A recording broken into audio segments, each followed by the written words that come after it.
त्याच्यामध्ये थोडीशी सघनता येते, थोडंसं सघनीकरण होतं.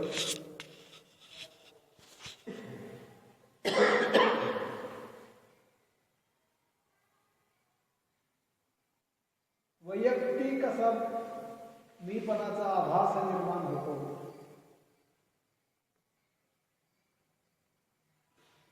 जे सुषुप्तीचं अवस्था आणि त्या सुषुप्तीच्या अवस्थेमध्ये ते जीवभावाचे बीज जे चित्ताचे बीज असतात, मनाचे बीज असतात, ती चित्त ही अवस्था आहे. आणि हे मनाचे बीज जे आहेत, मग या मनाच्या बीजांमुळे सूक्ष्म देह आणि स्थूल देह निर्माण होतो.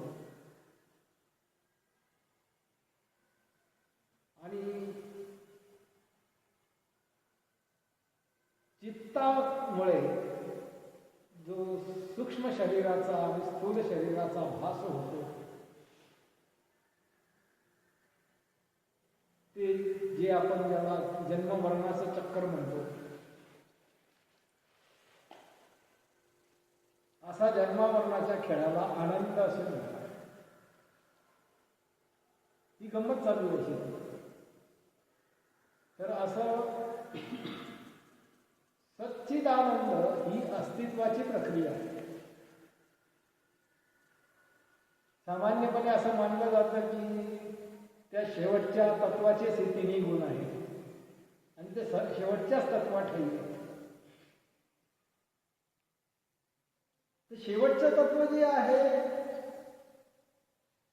तिथे काही चित असण्याचा काही संबंध नाही. मन तिथे कामक्रोध लोक बदल शरीरकार आहे ते काही तिथे नसतातच बरोबर. त्यामुळे ते चित तिथे आहे असं म्हणायला योग्य नाही. आणि तिथे आनंदही नसतो. जन्म मरण जे घडतं ते इकडे घडतं, जीवाच्या ठिकाणी. ब्रह्मभावामध्ये जन्म मरण नाही. नेहमी नेहमी जन्मणं, नेहमी नेहमी मरणं, हे चित्ताच्या ठिकाणी, जीवाच्या ठिकाणी. तर हे सच्चिद आनंद ही त्रिपुटी आधी समजली पाहिजे. ही जे काही सगळा खेळ आहे, या सगळ्या खेळाला सच्चिदानंद असं म्हणतात. आणि हे सगळं खेळ शेवटी ईश्वराचाच स्वभाव आहे. हे ईश्वराचं स्वरूपच आहे. ब्रह्म म्हणजे सत. ब्रह्माच्या ठिकाणी चित्तचा आभास आणि त्या चित्ताचं जन्ममरणाच्या रूपाने भासमान होऊन आपल्याला भासणे, हा आनंद. असं सच्चिदानंद हे तोच आहे. आणि हे सगळं केव्हा समजतं? स्वची स्वशी होय भेट स्वनिरीक्षणात. माऊली म्हणते हा खेळ जर समजत, हा खेळ पुस्तक वाचून समजत नाही, हा खेळ ऐकून समजत नाही, सद्बी समजत नाही, चितबी समजत नाही, आनंदबी नीट उमजत नाही.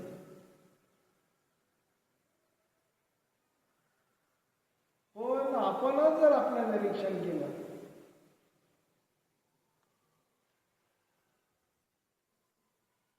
स्वने स्वचं निरीक्षण केलं.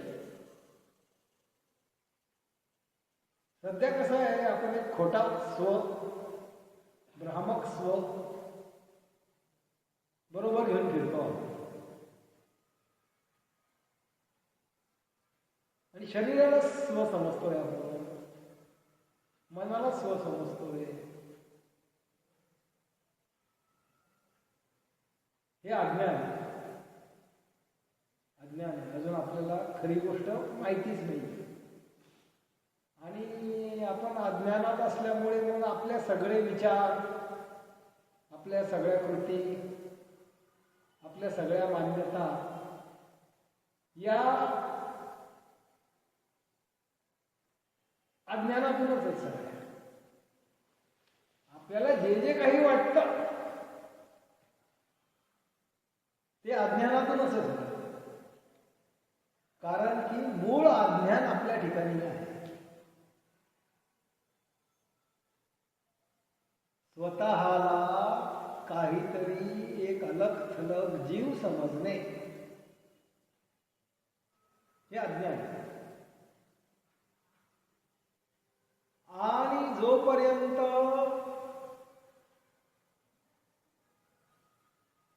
जीवभावाचा निराश होऊन ब्रह्मभाव प्रकटत नाही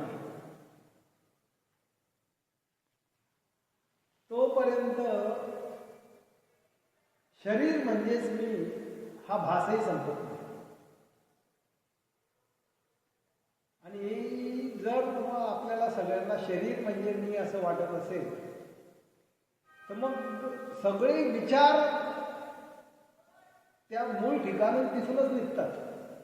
मी शरीर आहे ही भावना एवढी पक्की आहे आपल्यामध्ये, त्याच्यामुळे आपले सगळे विचार त्या मूळ विचारातूनच निघतात की मी शरीर आहे. काही विचार केला तर मी शरीर आहे अशा दृष्टिकोनातूनच विचार चालतात.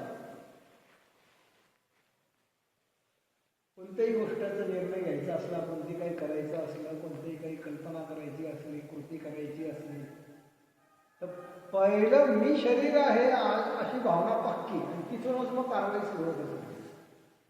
आणि मग एकदा अज्ञान पक्क आणि म्हणून आपल्या सगळ्या कृती या अज्ञानातून असतात.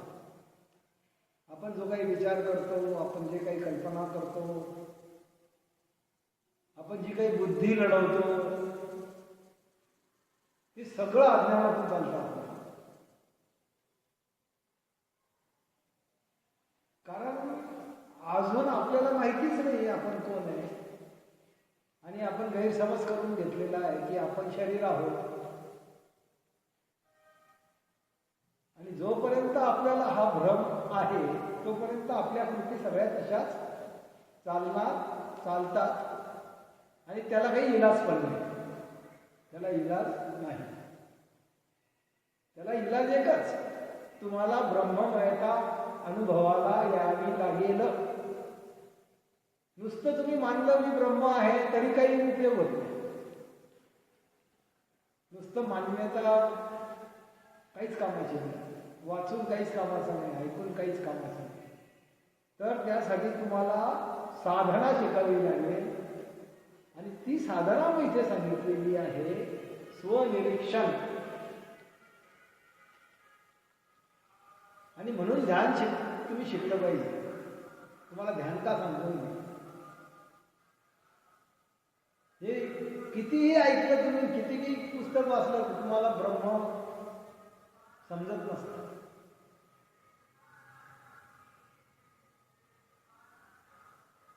जे तुम्ही आहात, प्रत्यक्ष तुम्ही आहात, त्या दिवशी तुम्हाला बोध होईल की मी शरीर नाही. आणि ती जी कला आहे ती स्वनिरीक्षणाची कला आहे.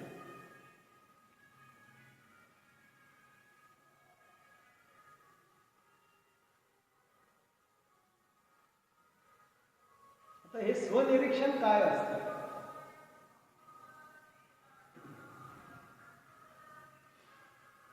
खरं म्हणजे आपल्याकडे लक्षच नाही.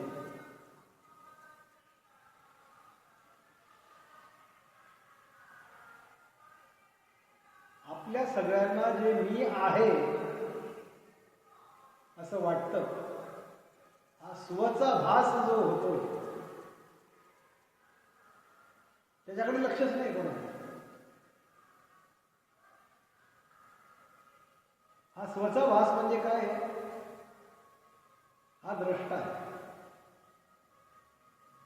हा द्रष्टा आहे आणि या द्रष्ट्याचं स्वतःकडे लक्षच नाहीये. या द्रष्ट्याचं लक्ष कोणाकडे? दृश्याकडे.